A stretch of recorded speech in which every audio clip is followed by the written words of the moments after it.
All right, we are live. Good morning, everyone, and good afternoon, New York. My name is Xavier with SocialSoundSystem.com. Everyone else, introduce yourself. I am Alex, also with Social Sound System. And I'm Andy with Jamplify. Thanks for having me, guys. Thanks for joining us. Andy, we've been working with you for a while, but why don't you explain kind of what the background with Jamplify is and how you guys got started in all this stuff? Yeah, for sure. So I guess to start off with what we do now as a company, so we work with a lot of the major ticketing companies to provide ticketing analytics to concert marketers. So our clients tend to be artist management, and we really help them understand how their social media channels, their email marketing is performing when it comes to actually driving ticket sales revenue. And the story behind the business is a lot longer than that, but basically we started off providing like a digital street team campaigns platform, which was a lot of fun to work on, and we spent about 2 years trying to perfect it, and basically kind of found this problem around ticket sales analytics through that experience. So it's been great to kind of hone in on something that people really are, the people in the live events industry really care about, and help them market their shows better, which I think is something everybody in the ecosystem is looking for.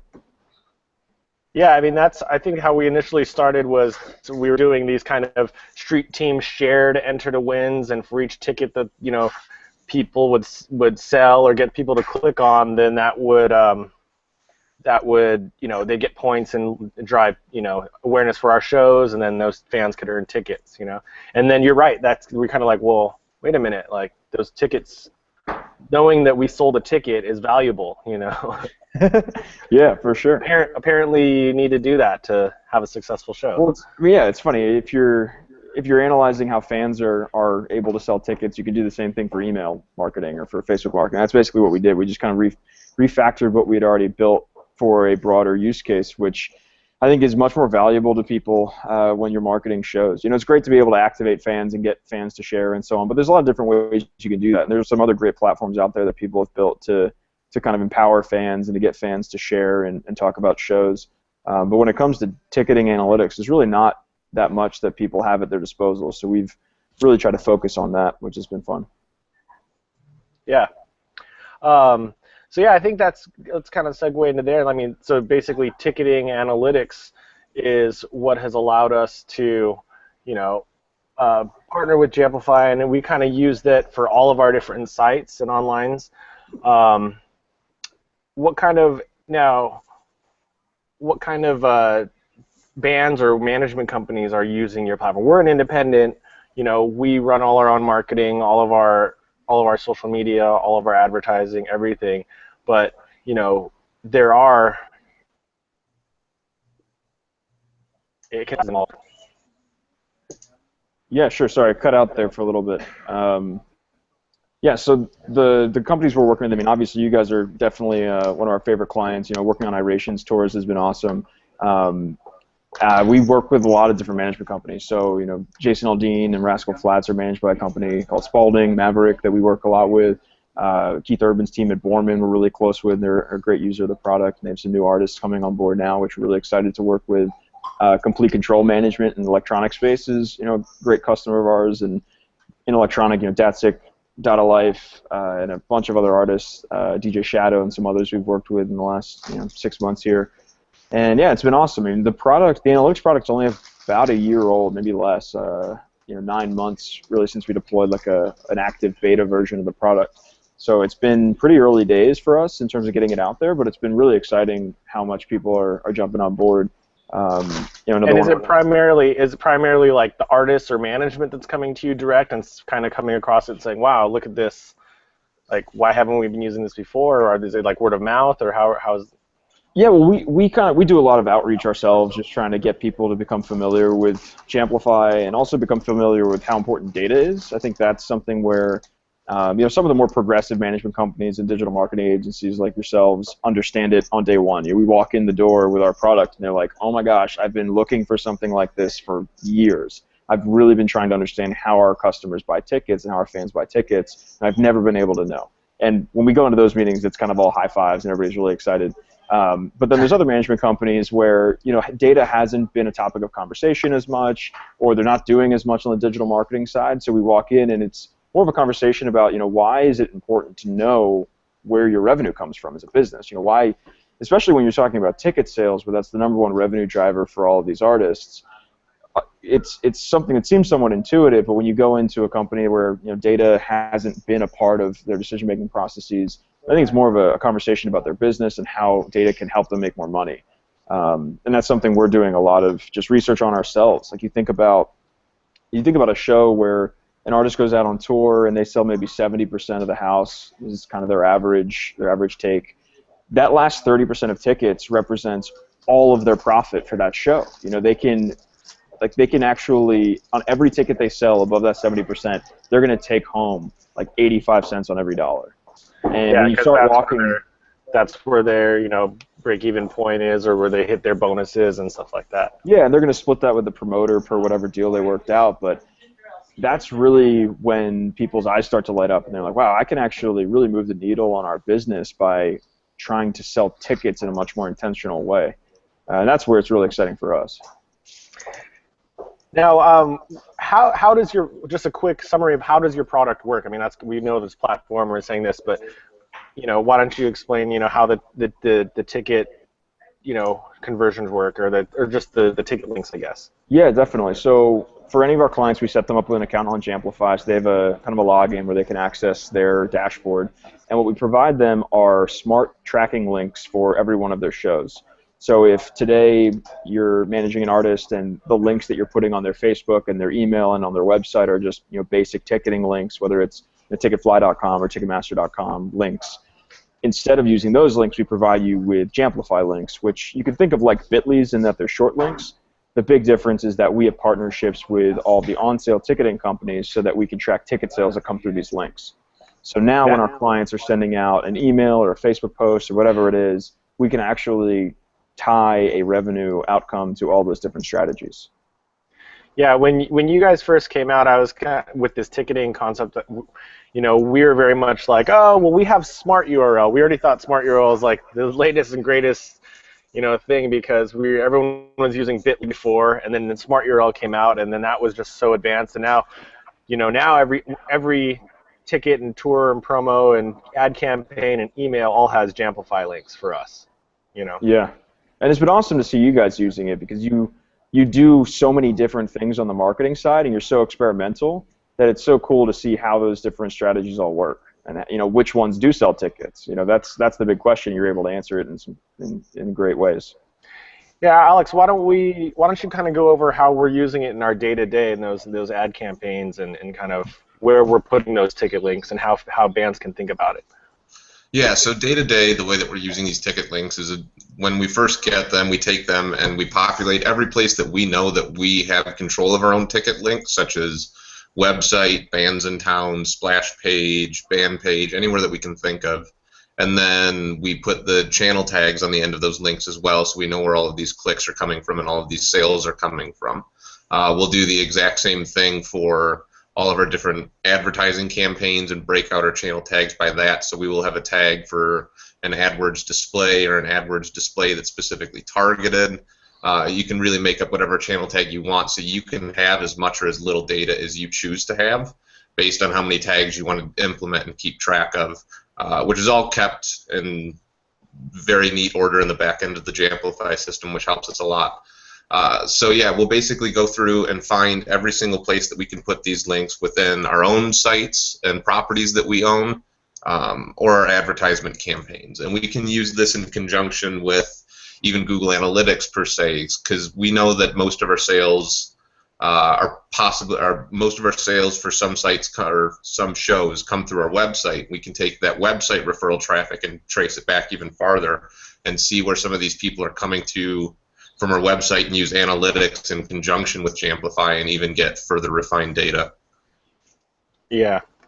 Yeah, I mean, we're using it across the board. I mean, because traditionally, I mean, the old way of tour marketing is just, you're an independent artist, you have this this marketing plan from the promoter or venue, and you go through it, and it's just basically Facebook promoted posts. That's all you pretty much had, and then maybe some of the savvier venues or promoters would have, maybe some AdWords campaigns or YouTube and stuff. And then we would have to go and we would hide and say like, oh, well, we're not going to tell them what we're doing on our end because we want them to spend their money and do their thing, but we also need to, we still need to make sure our show succeeds. And so we would be taking out, separate Pandora campaigns or, running our own separate campaigns on ourselves. But at the end of the day, all we'd ever know was how many clicks you got. You have a manager that comes to you and say, okay, well, how is that show in San Francisco? Well, you got 1,000 clicks. That's great for that campaign. Well, how many tickets did we sell? I think we moved the needle. Like there isn't a solid answer there, and it doesn't help you any, Yeah, and I think another thing which has been really cool to see with some of our clients is that, especially when the marketing team is in-house at the management company, I think historically the marketing team has looked like a cost center. Like we have some clients where they have 10 people in the management company and 4 of them are doing digital marketing. And from the manager's perspective, or the kind of the guy running the company, it's like, all right, I've got 4 people that are doing all these marketing campaigns, and I have no idea what that's worth to me. But now that they're able to show the revenue off of all their work, it actually makes them look like a revenue-generating part of the business, where it's like actually marketing. You can tie sales and revenue to marketing very easily with our product, and we've had clients go in and say, like after sending one email, and you'll send one email with a Jamplify link, and they'll see that they sold $15,000 in tickets from that email, and they'll be like, I can go to my boss now and show him that I'm paying for all of the people that do digital marketing at this company through the work we're doing, and we're making the artist money, we're making the company money, and everybody's able to sell tickets, and we're able to really own that as like our function on the team, which is really cool. Yeah, it's kind of funny you said email marketing too, because I know that's a big cost for everyone. If you have a huge list of people and you're spending, $300, $500, $1,000 a month on your email platform, like it kind of helps when you could say, well, at least we sold tickets. Yeah, for sure. And you can start getting way smarter about how you're using that email list. When you send your announce email or your on sale email, the people that didn't open it the first time, send them a second one. And we've seen, if we're talking some bigger artists here, that on-sale announce email, the on-sale email can sell, $250,000 in tickets. And then if you send a second one just targeting the people that didn't open the first one, you can sell another $50,000 in tickets. And that's the kind of thing where if you didn't really know how many tickets you sold from the first email, you might not send the second one. But once you see that people really value getting that email and they take action once they get it, you can start getting really smart about what other emails can you send. And you don't want to spam your fans, obviously, but sending 3 or 4 emails during an on-sale period is not spam by any measure, Yeah. Plug, yeah, we use MailChimp. It's our favorite, and so we like all the we get really granular with all of our. We send targeted emails out for 1 month, for announcements, for 1 month out from shows, for 1 week out from shows, and it's all a system and a process, and we just schedule everything out ahead of time. Very simple, straightforward, and Jamplify is the link on all those. Awesome. Alex, why don't you talk about how we kind of optimize and make decisions based on Jamplify's data when we're seeing those ticketing conversions? Yeah, so we'll go through in the back end and look at day-to-day data based on where we're selling tickets, and we can shift our marketing budgets and advertising budgets around based on what we see. So we've noticed, certain markets, people are on Facebook, or people are converting on Facebook less than they're converting more on Google AdWords, and our Google AdWords words are somehow dialed in. Maybe our keywords were just right for that campaign, more so than other campaigns. We're able to shift our budgets and more effectively market. And then we're able to take those numbers as well, and with our whole ticket sale numbers too, and really see when we even need to stop marketing a tour or advertising a tour, because beforehand sometimes we wouldn't have those ticket counts until later. Jamplify has a really nice section in the back end where you can input your ticket counts. And have someone else upload them for you if you give them access to it. So we'll use both of those numbers really in determining what we want to continue with in our advertising and for how long. Yeah, sometimes we because especially in our scene, in that reggae rock like jam scene, it's it's very much historically late buyers. You know, the fans all go to multiple shows, and you know, they may, you know, have to wait until they scrounge up the money to go to the next concert, or you know, it's a lot of walk up. But you know, as the scene's getting more crowded with so many bands that are all touring now on top of each other and trying to cannibalize each other almost, you know, like it's very important for us to move the needle ahead of time so we aren't depending on walk up. Agreed, and that's another thing that this tool will show you, just data that you can use in future shows too, is see, because we've definitely noticed that certain markets are walk-up markets and certain markets are pre-sale markets. And you can take that data from one tour and effectively use it in the next tour and say, like, okay, well, I remember Portland from last year was predominantly a walk-up market. Reno was a pre-sale market, and you know where and when to put your dollars more effectively. Yeah, it's funny. We hear that a lot where, you know, either an agent or a manager will be looking at a show and it's, you know, really undersold compared to the rest of the tour, and they'll go to the promoter and say, hey, man, what's going on with the show? And the promoter will say, you know, it's a walk-up. It's a walk-up crowd, walk-up market, you know, this is fine. And that doesn't really make the agent sleep better at night. So he's going to bed still wondering, you know, is it really a walk-up? But it's cool when you guys are really diligent with that ticket counts feature where you have every ticket count from the whole tour in our dashboard where you can go in and very easily historically reference a show. And you can see, all right, a month from the on sale, how many tickets have we sold in Portland? Or, you know, 2 months from the on sale, how many tickets have we sold in Portland? Or a week before the show, what did that look like? So it's cool that you guys have really put that tool to work, and it's gonna. I mean, it's something that will service you, you know, throughout their touring cycle. You know, as long as they're on the road, that's something you guys can use to your benefit.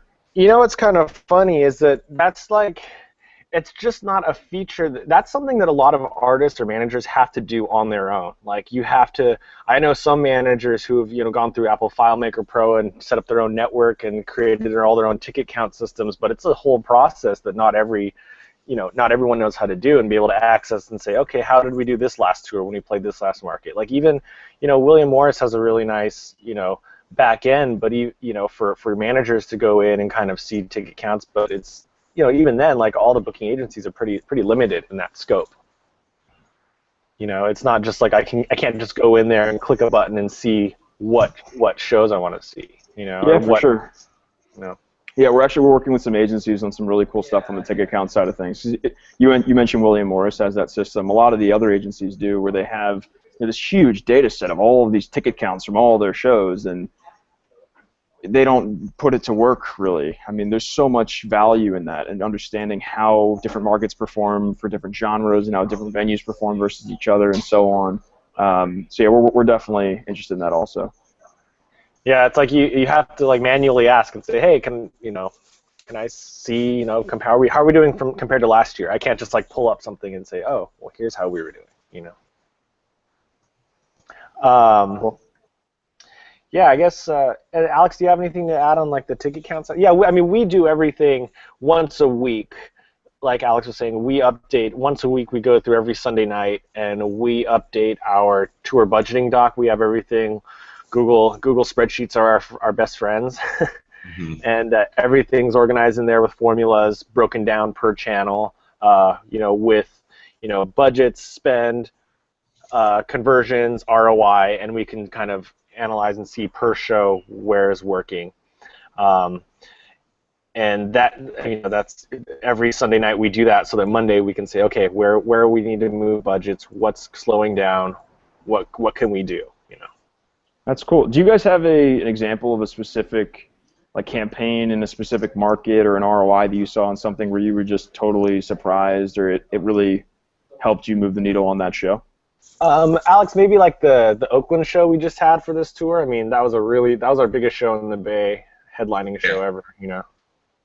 Yeah, agreed. And was that the show that we had a large like AdWords search ROI, which we had? Yeah, it was the Fox Theater Oakland. I mean, that's like a 2,800 person room, a 2,700 person room that we just played.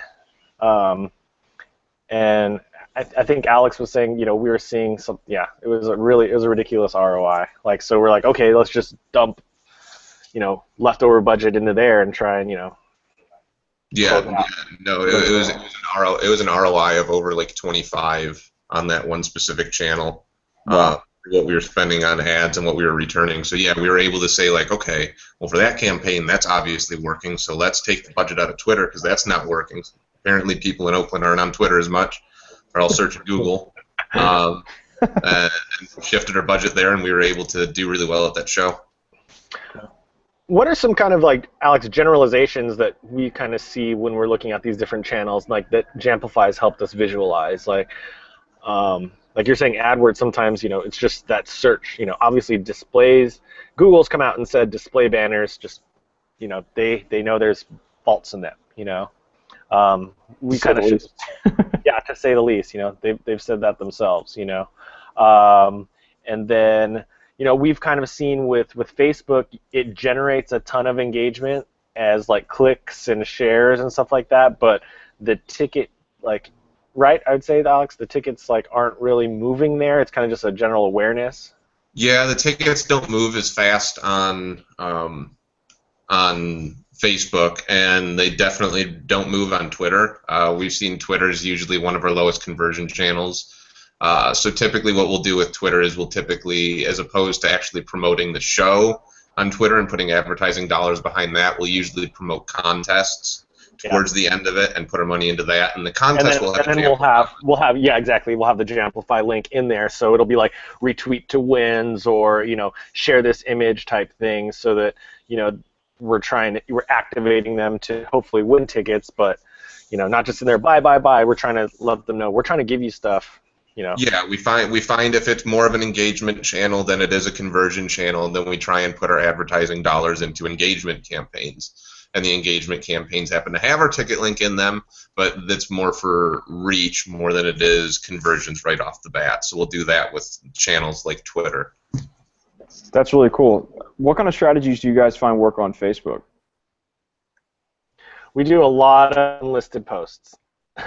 We use a technology company called CitizenNet. They're out of Culver City here in Los Angeles. They work with Live Nation, a lot of the larger promoters, all the movies, I think like Sony Pictures, Lionsgate, and stuff like that. They do Oakley's online e-commerce store. So we've been working them, again, as an independent agency to really drive home all of our instead of just running them straight through Facebook, we use them as a technology company. So their optimization and insight into the Facebook Open Graph is a little more deeper, I'd say. And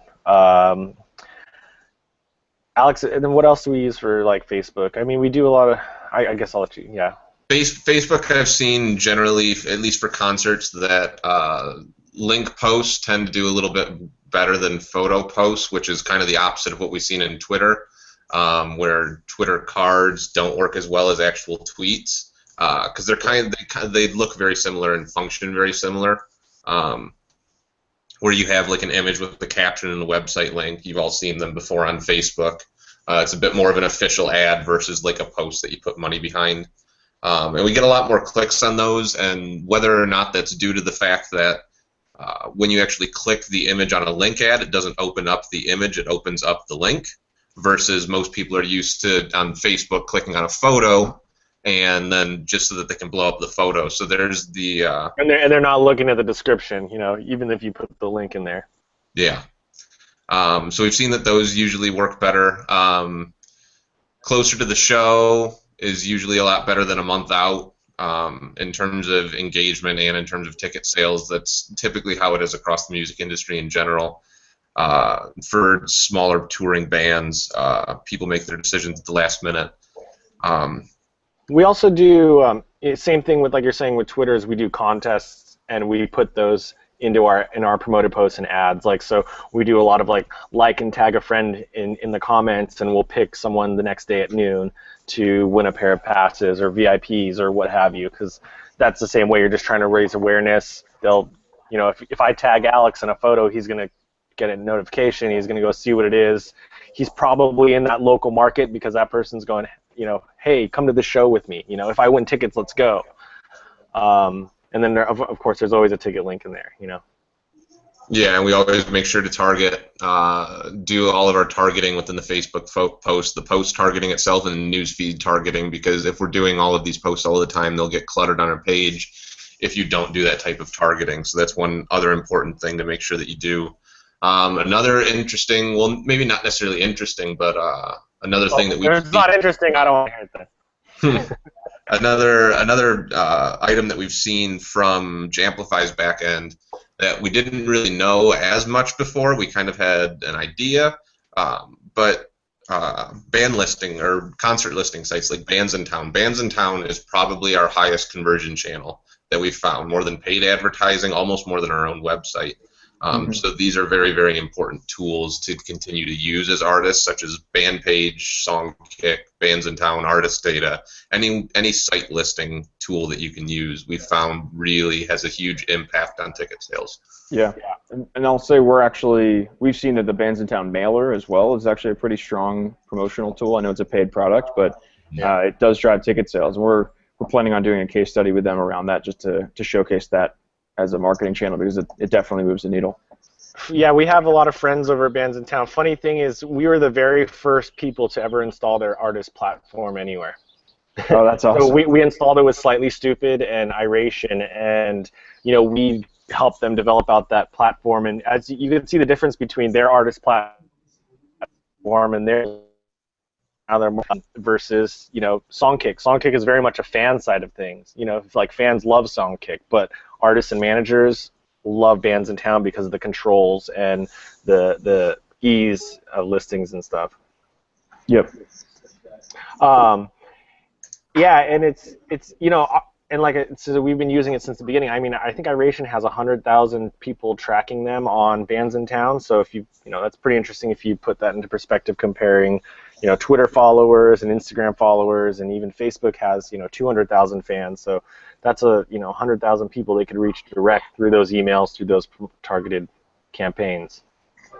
Yeah, it's huge, and it's also just showing that how important email is. People just buy things through email. It's a very known e-commerce thing where people just are used to getting offers, used to being notified about something through email, and I think that's like a part of the email experience. Whereas Facebook and Twitter, you kind of have your own use case. I go on Facebook for news more or less, but my girlfriend goes on Facebook for her friends' photos. So I think everybody has their own little experience on Facebook, but in most cases it's not like you don't expect to buy things from Facebook, and especially not from Twitter.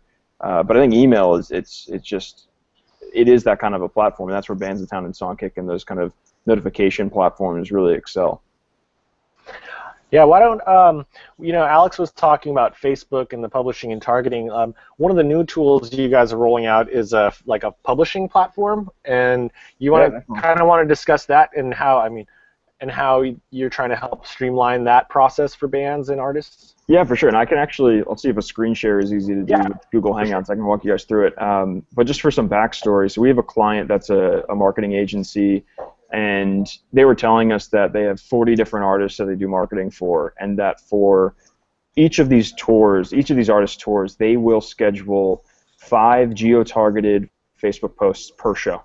So if you have one tour that's a 30-date tour, and this marketing agency is then going to schedule 150 geo-targeted posts for that tour, and then multiply that times 40 for all of their artists on the road during the year. And it was an unbelievable number when we did the math to figure out the number of man hours they're spending on this. Yeah. So they came to us asking if we could help them automate some of it and include our Jamplify tracking links in all of it, because they wanted to be able to understand how this strategy was performing in terms of moving tickets for these shows. So we built that for them and deployed a beta version of it about 2 weeks ago. And the way it works, and let me just boot up my screen share here. Yeah, we've been trying to break it. You succeeded one time. And then actually we found that Facebook broke it, so it wasn't our fault in the other case. Can you guys see my screen all right? Yeah. Yes. Awesome. So this is just a mock account I have. And so before I got to this page, I would have had to authenticate my Facebook band page. So I have a test band page I hooked up to my Jamplify account. And this is actually the whole dashboard here. You can kind of get a feel for what it looks like on the inside. Alex, look, Detroit. Yeah. The hood. All right, cool. So if you look at the templates here, you see we have 6 different post types. You have a post for the on sale, a post 2 weeks after the on sale, a month before the show, a week before the show, day before the show, and day of the show. And for each of these posts, I can come in here and I can add custom copy. Yeah. And you'll notice we have these form elements, which kind of look like a mail merge, where our clients can actually put in any of these different data points. So if I wanted to say, only one more month until we come to venue, or actually maybe something you want to do is, hey, city. Only one more month until we come to venue, who's in, right? So this, I'll save this post, and I'm actually, so my changes have been updated. So once I've kind of gone in here and updated all my copy, I can actually also decide whether I want it to be a text post or a photo post, and I can upload an image if I want it to be a photo post. So once I've done all of this setup, I can come into the schedule post section, and I can really easily schedule all of these posts for each one of my tour dates. So I can come down the list here and just check off each one of these shows, and you'll notice that the copy automatically pulls in each of the form elements for each of these shows. So whereas it said city in that mail merge section, now it says, hey, Atlanta, only one month until we come to Aaron's Amphitheater, who's in. And then for Detroit, Alex, you can appreciate this, hey, Detroit, only 1 month until we come to DTE Energy, who's in. And you'll notice that it has the Jamplify tracking link automatically added to each post with a channel tag, and that's something we didn't really spell out, but basically this enables the whoever's using this feature to come in here and be able to understand how the 1 month post performed versus the 1 week post or the 1 day post or versus some strategy they're doing on Twitter. And we can actually say the revenue and the tickets sold from this specific post. Yeah. Yeah, so then you can really easily just schedule these, and it'll go into your Facebook scheduler, so you can even edit them once it's on Facebook. They're all scheduled for like 1 p.m. local time, so we actually pull in the time zone of the venue. And then you can there's some changes you can make on the targeting, whether you want it to be targeted by city or state or country and so on. Yeah, why don't you show the targeting? Because I think the way we do it was we always target everything by state, and then we let our Facebook ads drill down, and like we'll have the Facebook ad focused by like Los Angeles within a 200-mile radius or whatever, and then that will kind of because we've just seen historically, like Facebook has issues with locations for people when they put in city, Yeah. So what we've done is there used to be a state option here, but Facebook actually broke that, which is why some of our targeting wasn't working when you guys were trying it last week. Got it. They're working on some bug they deployed, but yeah. So you can, for each individual show, you can decide how broadly you want to target. The idea is if you have a show in Belgium, you might only have one show in Belgium, and in that case, you might just want to target the whole country. Or if you are playing a show in Utah, you might just want to target, or maybe if you're playing a show in Salt Lake City, you might just want to target all of Utah. Utah, give me 2 tickets. 2 tickets. Yeah, for sure. So you can kind of come in here, and we're actually doing a lot of work on our side to figure out better ways to target. Facebook actually allows you to put it up to 20 cities. So we're doing a little data diving on our side to figure out, all right, what are the 20 best cities to market a show at if you're playing a West Palm Beach or Tampa or Atlanta or Detroit. So we're doing some heavy lifting on our side to kind of figure out what those cities are, and I think that's something that a lot of artists look to promoters for that expertise. They want to know, hey, your venue, where do you want to come to shows at your venue, and we feel like we can, provide some data to supplement some of those answers. Do you think down the road you'll be able? I'm just curious, like target by zip code radius? So that's actually a limitation from Facebook.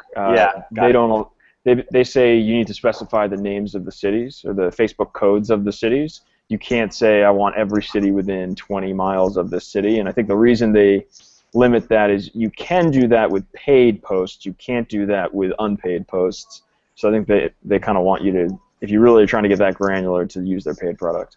Yeah. Well, I do know I have friends. There's my dog. I do know that sometimes in the past, like you're sitting there with Google Maps open on one window, and you're sitting there like typing every city you see within. It's just a pain in the ass. Yeah, totally. And you probably now know the names of all sorts of random suburbs, yes, in Florida and and Kansas City suburbs, and yeah, I mean, but that's the kind of thing where most managers don't have the time to do anything like that, right? So especially like you're saying, if you have 40 artists, it's ridiculous. Yeah. Yeah, so we're trying to bake best practices into our product wherever we can, The way we do it is we have to have, we'll have a spreadsheet of just copy and just every single show, and we'll have to, like before you offered this tool, is we would have, every single show, this, here's the template at the top, change the cities, go down, down, down, and then this is for Facebook, that's 1 month, then Facebook 1 week, then Twitter, and it was just, right. That's like you're saying, and I can't even imagine having 40 artists. Well, yeah, you need 10 account managers. Yeah. Yeah, exactly. Yeah, so it's cool, and this is something that's brand new. We're definitely adding a lot more functionality to it, and something we're going to be investing in over the next month or two. And we're putting some ideas together around whether we can do something similar for email, because we find a lot of our clients are generating 50 geo-targeted emails based on their zip codes to their fans, and that takes a good amount of time. So we're talking with FanBridge, and we're working with MailChimp to figure out how we can deploy something similar, where it's just helping people schedule emails that are targeted and optimized to sell tickets. Yeah, I like that. I would really like that. Yeah. Yeah, a little teaser for you. Well, cool. Alex, do you have any other thoughts or comments, or? No, I think that about covers it. Andy, is there anything you'd like to add or say about Jamplify product? No, I mean, if you're still watching, thanks for taking the time out of your day to learn about our product. And feel free to email me or my partner Moses. It's Andy@Jamplify.com or Moses@Jamplify.com. And yeah, we're happy to get you set up and hear more about your artists and the tours you've got to market and kind of the challenges that you're in and how we can help. So cool. This hangout will save to our YouTube channel afterwards. Andy, I'll send that to you guys so you can pass it around. But yeah, and we'll do an associated blog post kind of walking through kind of some of the concepts and how we're doing things here as well. Awesome. Well, thanks so much for having me, guys. It's been great. No, thank you, Andy. It's been great growing with you guys and seeing how you guys have developed your platform and product, and it's become an invaluable tool for what we do as independent artists and management company. So it's definitely important to what we do. Awesome. Yeah. And we're excited to keep working with you guys. So yeah, I think for example, I think we set a budget for this last tour, and using Jamplify's kind of like software and platforming, I think we were able to minimize that or save, I think, something like $4,000 or $5,000 of what we actually initially planned. And it's just because of Jamplify being able to help us say, okay, well, this show's going to sell out. This is, let's move the budgets here. So it's very important for us, and as we were saying, as an independent artist and touring band, that data is, our bread and butter, and helps us in our day-to-day. So keep your own data.